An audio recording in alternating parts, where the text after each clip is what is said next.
Welcome to IRO Live with host Bob Bay. You guys know, I say it all the time, you got to start with step 1, right? Well, we're talking about step 6 and 7 now, but you got to start with step 1. Tonight is kind of more about everybody, whether you're in recovery or not, okay?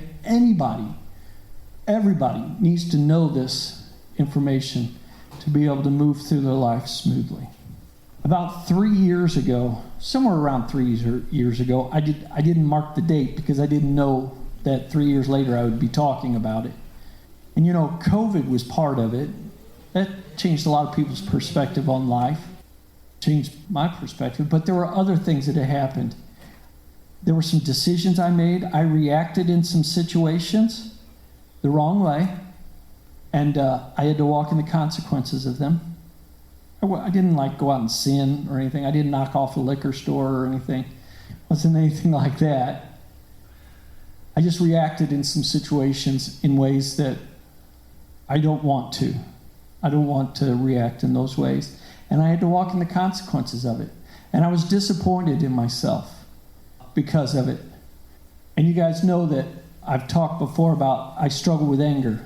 Drugs and alcohol are no longer an issue for me. I have no desire. But I do sometimes struggle with anger. And in that, the way I struggle with it is reacting in ways outside of the way I want to react. Basically, I should say, I react. People do things, makes me angry, and then I react. Last week, we started talking about significance as that relates to our character defects and our shortcomings. I talked about how in order to walk in the significance that we were designed to walk in, we had to bear the image of Christ. That's the way we were designed. We're in His image. We were created in the image of God. To be able to experience true significance, we have to bear the image of Christ. We're going to talk about what that means exactly to bear His image as we go through the weeks in that ahead. But remember, I talked about we have 3 categories of needs. We have the need for significance, the need for security, and the need for socialization, which is relationships.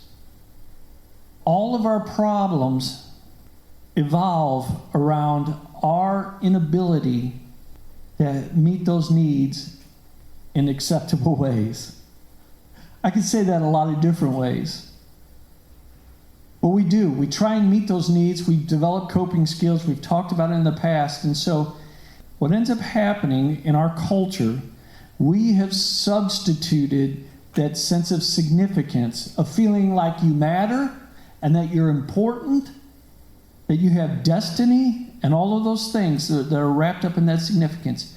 We have substituted significance with success. And we put a picture of what we believe success looks like.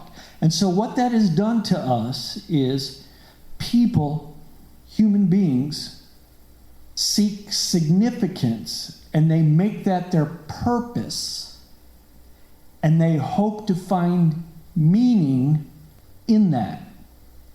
You guys ever ask yourself, there's got to be more. There's got to be more to this, more to life than just this.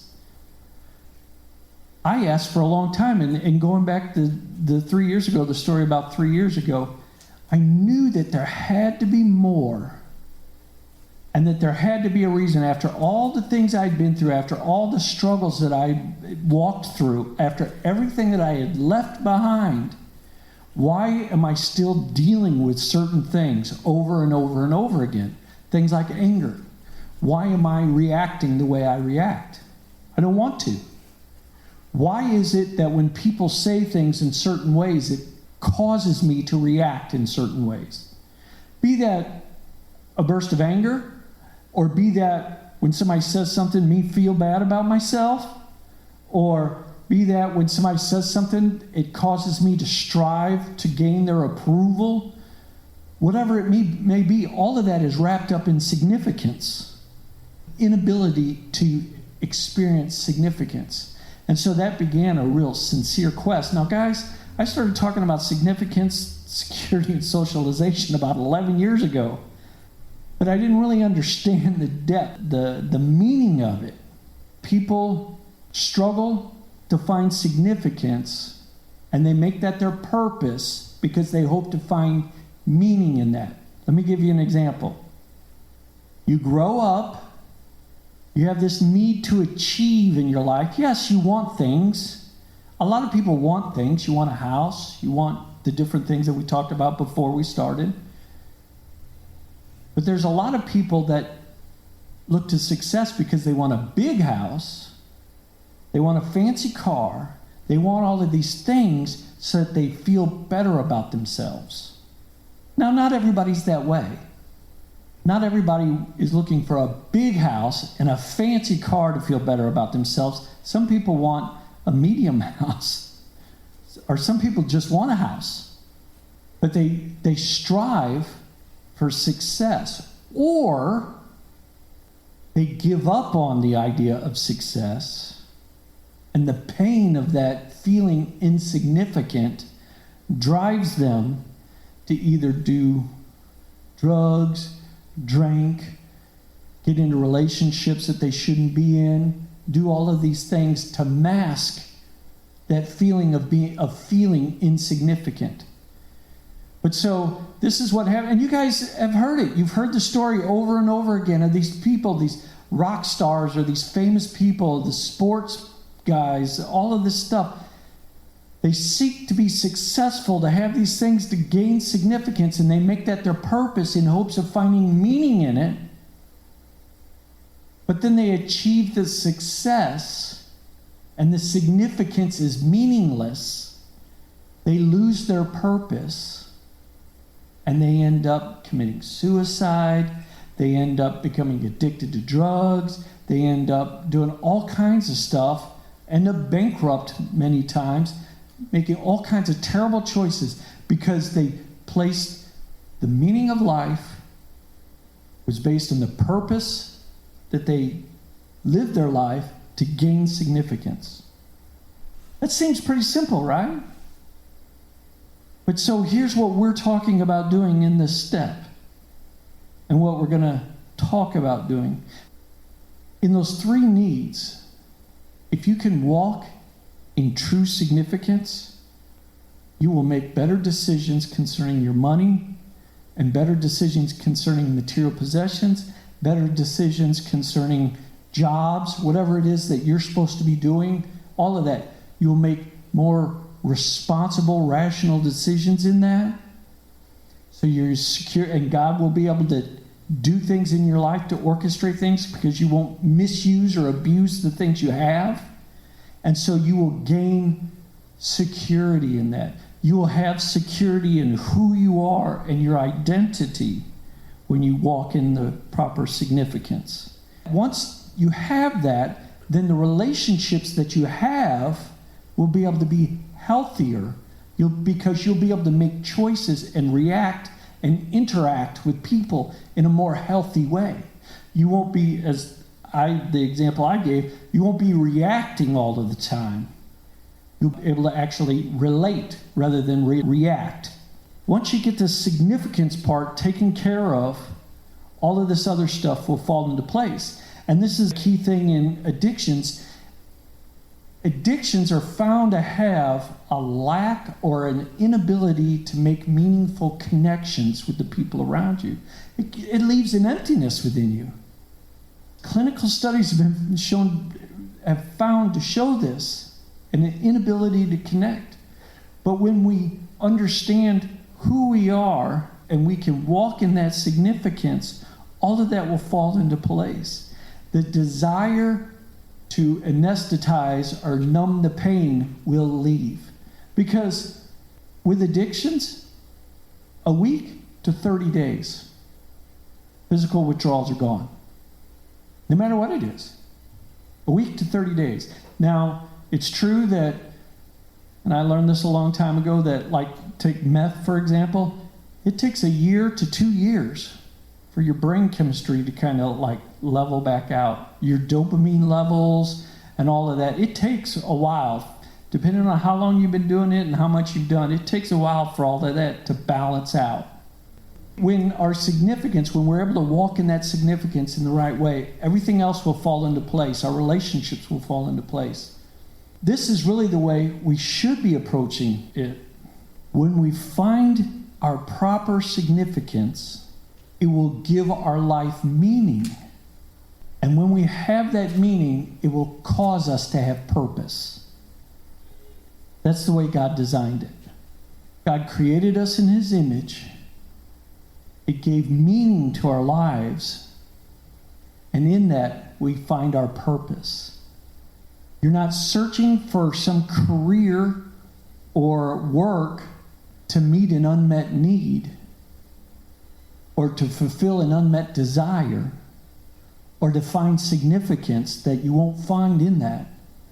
You will be able to follow your destiny. You will be able to find your destiny and walk in it when you find your significance. So you find your meaning in that significance, and that gives you purpose. So when you're walking in your destiny, you will have meaning. Your life will feel meaningful. All of these other things will start to fall off. The shortcomings.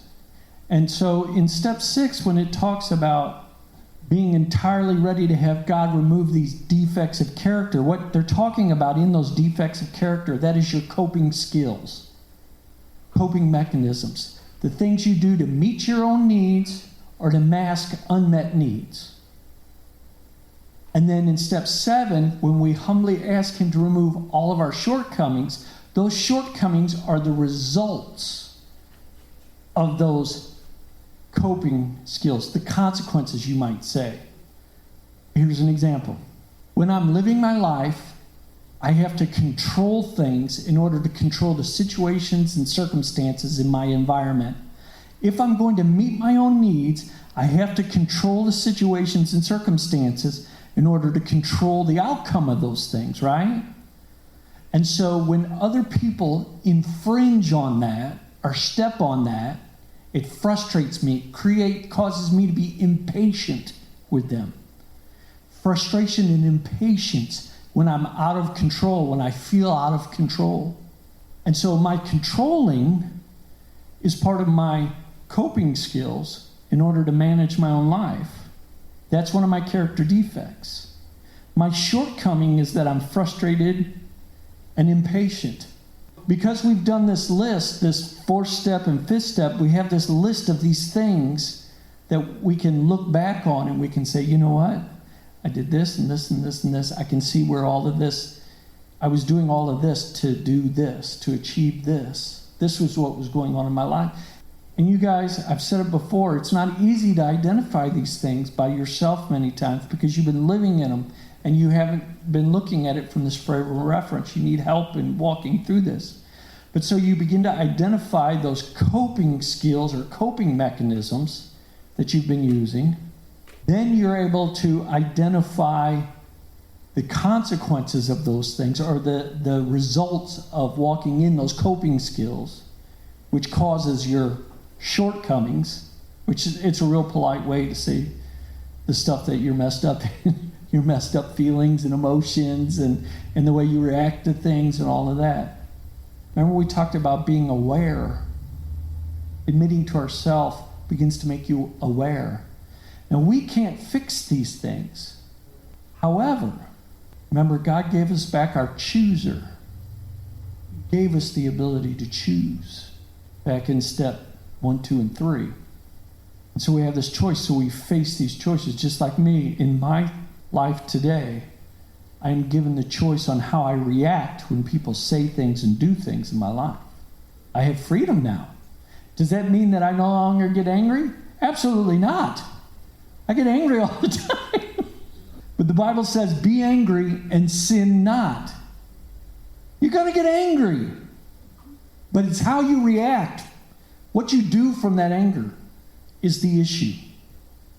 And how it will determine what consequences you end up walking in. I use anger because that's my thing. You guys may have different things. You have different things that you struggle with, that you're trying to overcome. that you're dealing with. And so you need to be able to identify those things and go back. And again, this is not easy, and this is not always simple. Why in the world did it take me 30 years to figure out this process? Seems like a long time, doesn't it? But the thing is if you can identify that in your life and you can walk in it, you won't have to wait 30 years. You can do it in months. I like the months better than years. So going back to finding our significance and bearing Christ's image. In the Bible, there's a lot of different things that the Bible talks about as far as what the image of Christ is. And we are to put on the new man. Put off the old man. We are to walk as Jesus did. Now, guys, I'm just being honest.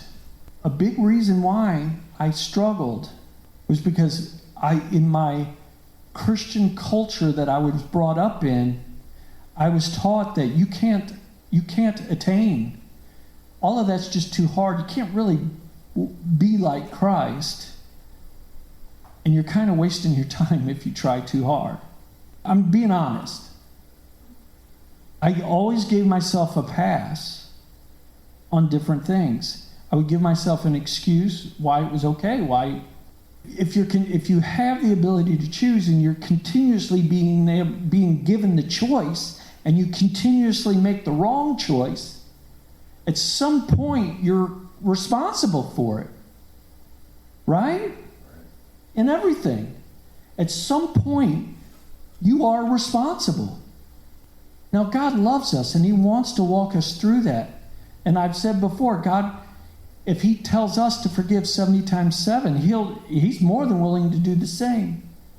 But at some point, He's going to allow us to walk, just like any good parent, He's going to allow us to walk in the serious consequences of our choosing the wrong way, of our choosing our own way.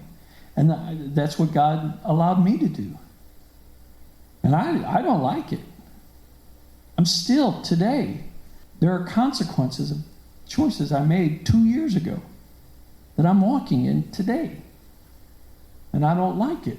But I have a freedom and a joy and a peace because I understand now, and this is the awesome thing of it. It's like, well, I kind of had to go through all of that to learn what I had to learn. I can count it all joy when I face various trials. Because I know I'm learning what I need to learn. Does that make any sense? I know that's kind of... I don't want to play in traffic and get hit by a bus to learn not to play in traffic. Back when I was early in my recovery, I'd listened to this guy talking, and he was being congratulated because he had so many years of clean time.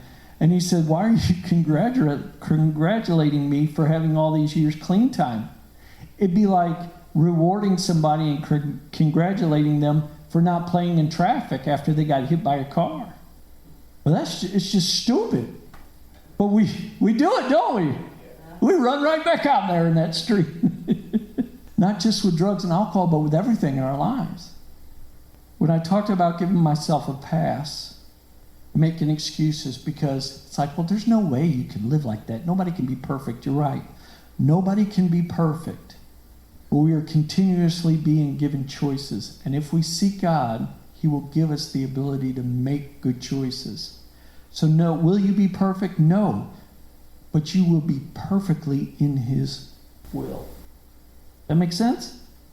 So that even when you've missed it, when you make a bad choice, because God disciplines those He loves. That doesn't mean punish. It means He disciplines.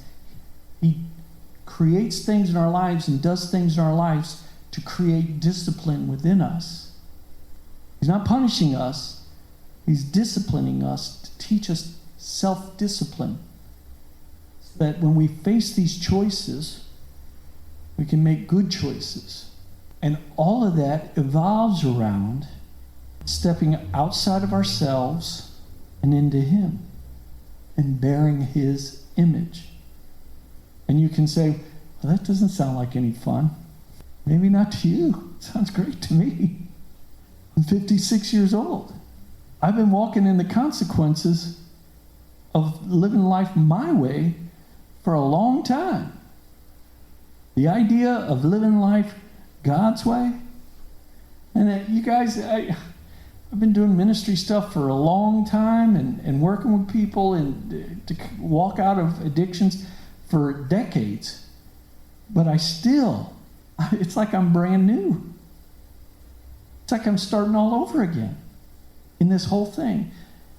When the disciples were arguing at the Last Supper over who was going to be the greatest in the kingdom, Jesus said, that's not the way my kingdom works. The greatest in this kingdom, in this world, will be the least in mine. And the least in this world will be the greatest in my kingdom. That is the beginning of truth and understanding. Significance. That is the beginning of wisdom in significance, where my significance comes from. Thanks for listening. Please comment and subscribe for upcoming podcasts. To order your copy of My Real Life, go to the Take Action page at our website, reallifeministries-stl.com, or go to Real Life Ministries STL on Facebook.